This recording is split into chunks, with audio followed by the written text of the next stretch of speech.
আসসালামু আলাইকুম। এখন বর্তমানে মানুষের টাকা পয়সা থাকার পরেও মানুষ কষ্টে থাকে, দুঃখে থাকে। কেন থাকে জানেন?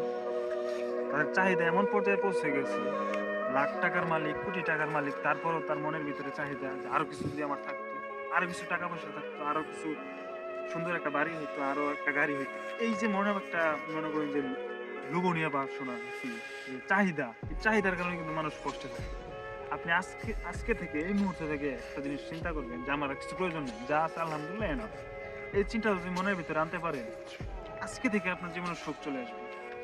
আপনার আজকে থেকেই মনে করেন যে আপনার জীবনে যত টেনশন আছে সবকিছু চলে যাবে। আজকে থেকে যদি আপনি এই চিন্তা আপনার মনের ভিতরে আনতে পারেন।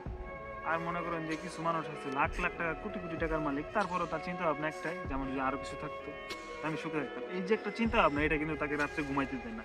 এই যে একটা চিন্তা তাকে ভালো মতো খাইতে দেয় না। এই যে একটা চিন্তা তাকে ভালো মতো ঘুমাইতে দেয় না।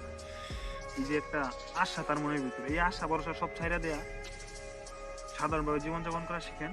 অবশ্যই সুখী হবেন, 100% সুখী হবেন। আমার কথা, এটা কোরআন হাদিসের কথা। আল্লাহ বলছে যে তুমি তোমার নিচে যারা আছে তাদের দিকে তোমরা ফোকাস করো, তাদের দিকে তোমরা দেখো। উপরের দিকে দেখো না। উপরে দেখলে তুমি সুখী হইতে পারবে না। তুমি তুমি তোমার লক্ষ্য থেকে তুমি বঞ্চিত হয়ে যাবা, তুমি কষ্টে থাকবা। তোমার নিচের দিকে তাকাও। যে রাস্তাঘাটে মানুষ থাকে তার ঘর নাই, বাড়ি নাই, তোমার তো আছে। এই চিন্তা যদি তুমি করতে পারো অবশ্যই সুখী হবে।